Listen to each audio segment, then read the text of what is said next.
여러분 안녕하십니까? 오늘은 부동산 월세 투자를 할까, 주식 배당 투자를 할까라는 주제로 얘기를 해보겠습니다. 요즘 우리 주변에 코로나 환자가 계속 늘어나고 있습니다. 특히 오늘은 수도권에 300명, 400명을 오가면서 정부에서 수도권 거리두기 3단계가 아닌 2.5단계로 격상을 했죠.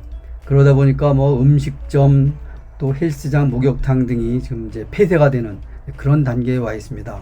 그러다 보니까 저 역시 집에서 이렇게 지금 공부만 계속 하고 책도 좀 들여다보고 또 유튜브도 보고 또 전에부터 유튜브에 올리려고 준비했던 것을 하나하나 이렇게 생각을 해서 올리고 있습니다. 그래서 부동산 월세 투자를 하는 사람들도 많이 있고 또 부동산 배당 투자도 하는데, 저는 사실 직장 30년 정도 다니면서 노후에는 부동산 월세 투자를 해서 월세로 살아야 되겠다 해서 2015년부터 공부를 시작을 했습니다. 2015, 16, 17년 약 3년 동안 거시경제, 또 부동산, 주식, 환율, 또 금융경제 이런 공부를 했습니다. 그 서울역 뒤쪽에 가면 서부역 있죠. 그 바로 뒤쪽에 중구에 한국경제신문사 사옥이 있습니다. 거기에서 이제 3년 동안 토요일, 일요일 약 500~600명 정도 된 것 같은데요. 거기서 이제 공부를 했는데 명품 경제학이라는 주제로 공부를 했습니다. 그때 당시에 이제 공부를 하면서 저는 사실 부동산 주식 쪽에, 주식은 오래전부터 투자를 했습니다만은 확실한 메리트를 가지고 한 적은 없었고, 그때 3년 동안 공부하면서 사실 기본의 틀이 잡혀졌다고 볼 수가 있겠습니다. 환율에 대해서도 잘 몰랐고 또 거시경제, 미시경제, 또 금융경제 역시 마찬가지였습니다. 그렇게 해서 3년 동안 매주 토요일, 일요일 하루 종일이죠. 한국경제 사옥 7층이었는가요? 그래서 거기서 공부를 했는데, 공부하신 분들은 다 알 겁니다. 거의 명절 때만 빼고는 토요일, 일요일 하루 종일을 투자했었죠. 그런데 15년, 16년 그때 당시만 해도 부동산이 침체기였습니다. 근데 거기서 공부할 때 일산에 투자해라 해서 많은 분들이 일산에 투자를 했었죠. 저 역시 일산에 월세 받기 위한 부동산 갭 투자를 했던 적이 있었습니다만은, 지금은 거의 다 정리를 하고 이제 부동산 쪽에는 바라보지 않고 있습니다. 지금 아시다시피 정부의 정책이 부동산 쪽에 아주 안 좋은 정책들만 계속 지금 23번째로 나오고 있죠. 물론 가격이 오르는 것도 큰 문제이긴 합니다만은, 아파트를 한 채 가지고 있는 사람에게는 오히려 부동산 가격이 오르는 건 마이너스죠. 왜냐하면 공시지가가 오르면서 보유세가 올라가게 돼 있기 때문이죠. 부동산도 보게 되면은 정책에 따라서 왔다 갔다 하는 것 같습니다. 박근혜 정부 때는 부동산을 활성화하기 위해서 아파트가 10채가 있던 20채가 있든 대출을 최대한 해줬죠. 그러다 보니까 많은 분들이 부동산 갭 투자에 쏠렸고, 또 각종 카페에서도 부동산 갭 투자와 관련한 그런 이론들 공부가 상당히 많았습니다. 근데 지금은 어떻습니까? 취득세부터 보유세, 양도세가 모두가 지금 1주택 이상인 경우에는 투자하지 말라는 것이기도 하지만은, 취득세가 2주택부터는 지금 8%죠. 예를 들어서 5억짜리 아파트를 하나를 사게 되면 보통 1% 정도 하니까 취득세가 500만 원이 되겠는데, 이제 2주택이 8%가 되게 되면은 5, 8, 40, 4천만 원을 내야 하고요. 또 3주택부터는 12%입니다. 그러면은 6천만 원이 되겠죠. 그래서 취득세도 6천만 원이지만 보유세도 아시다시피 공시지가가 계속 오르고 있습니다. 이 공시지가에 대해서 여러분 아시는 분은 아시겠지만은 전국에 있는 토지 필지를 전체를 대상으로 하고 있습니다. 그래서 그 보유세를 매길 때는 매년 이 보유세, 이 공시지가 산정을 하는데, 표준지가라고 있습니다. 그래서 표준지가는 감정평가사가 지역별로 한 필지를 정해서 그거에 대한 가격을 매깁니다.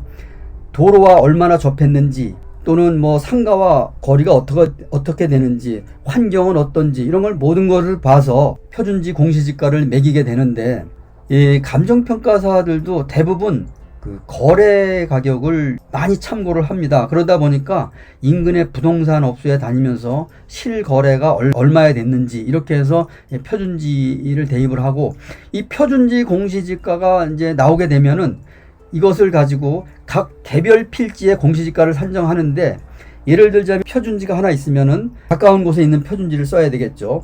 그렇게 된다면은 그 표준지의 가격에 대비해서 여기는 조건이 어떻게 됐는지, 8m 도로에 접했는지, 또 12m 도로에 접했는지, 또 환경은 어떤지, 이런 기준에 맞춰서 플러스 마이너스 이렇게 편차를 정해서 개별 지가의 공시지가를 산정을 하는 것입니다. 그러다 보니까 그동안에는 뭐 60%에서 70% 정도 시세의 공시지가를 매겼는데, 이제는 뭐 90%, 거의 이제 100%가 육박하게 돼 있죠. 공시지가가 오르게 된다면은 재산세는 당연히 오르는 것입니다.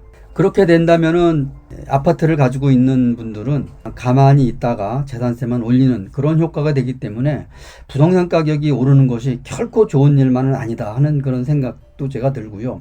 또 양도세도 아시다시피 지금 뭐 70% 이상 이렇게 환수를 한다고 하니까 부동산은 정부 정책에 맞서지 않는 것이 맞다, 이런 생각이 들고요. 엊그저께 그 신문에 보니까 30대 젊은 층에서 아파트를 매수하고 있다는 그런 뉴스를 봤습니다. 여기저기서 돈을 그냥 만들어서 하다 보니까 상당히 부담이 되게 지금 아파트를 사게 되는 것이죠. 근데 제 생각에는 무주택자라면은 앞으로 좋은 기회가 얼마든지 올 것이라고 생각을 합니다. 이제는 2주택, 3주택 또 다주택자들에게는 아파트를 매수할 수 있는 그런 기회도 줄어들 것이고, 또 신규 분양도 많이 줄어들 것입니다. 그러다 보면은 무주택자들에게 아주 좋은 기회가 올 것이기 때문에 서두르지 말고 시간을 충분히 갖고 기다리면서 공부를 해야 됩니다. 내가 지금 사고자 하는 아파트, 내가 사고자 하는 분양주택에 대해서 계속 꾸준한 공부를 하고, 또 출근 퇴근하면서도 부동산에 가서 한번 물어보는 겁니다. 지금은 시세가 어떻게 되는지 이렇게 쭉 관찰을 하다가 어느 순간이 때가 왔을 때 사면 되겠죠.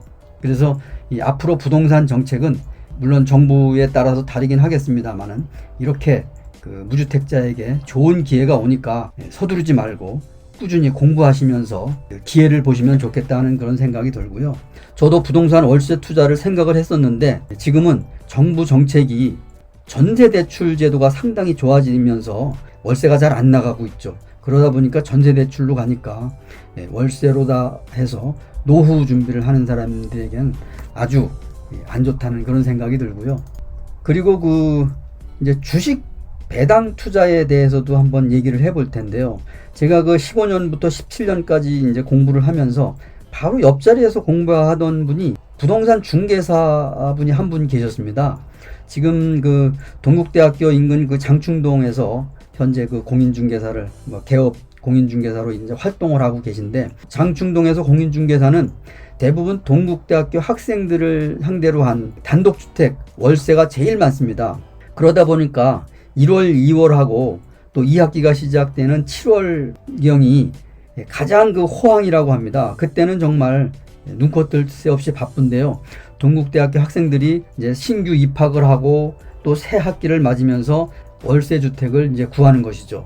그때 일이 가장 많다고 합니다. 근데 2학기 때도 이제 새롭게 또 2학기 준비하면서 월세 주택을 이제 얻는 그런 학생들이 많은데, 금년에는 코로나 사태로 동국대학교가 1학기 때도 학교를 열질 않았고 또 2학기 때도 지금 학교를 열지 않은 것으로 지금 추진하고 있다고 합니다. 그러다 보니까 아주 부동산이 거의 안 되고 있는 그런 실정이죠. 그래서 이분도 지금 저한테 엊그저께 전화가 온 것이 주식 투자를 하고 있다고 하는데 어떤지 한번 알려달라 해서 저에게 전화가 왔었습니다. 그런데 사실 저는 2017년도 말에 미국 주식 투자를 시작을 했습니다. 그때 투자할 때는 인도 펀드, 중국 펀드, 또 베트남 주식 이렇게 했는데요. 인도 펀드는 명품 경제학, 거시경제를 가르치는 곳에서 인도 펀드를 해라고 했습니다. 그때는 이제 세금도 비과세되는 그런 펀드가 있었고, 그러다 보니까 인도하고 중국 펀드가 상당히 실적이 좋았었죠. 좋다가 어느 순간에 인도도 그렇고 중국도 그렇고 갑자기 가격이 하락을 하기 시작을 하면서 환급을 하게 되었는데요. 펀드는 내가 오늘 매도 주문을 내면은 3일 후에 2일 내지 3일 후에 가격으로 매도가 되고 또 매도가 됐어도 일주일 내지 열흘 후에 또 돈이 계좌로 들어옵니다. 그리고 또 펀드는 수수료가 상당히 비싸죠. 그래서 저는 그 미국 주식의 ETF 쪽에 상당히 그 관심을 가지고 그때 공부를 했었고요. 베트남 주식은 삼성증권 을지로 지점에서 이 강의가 있었습니다.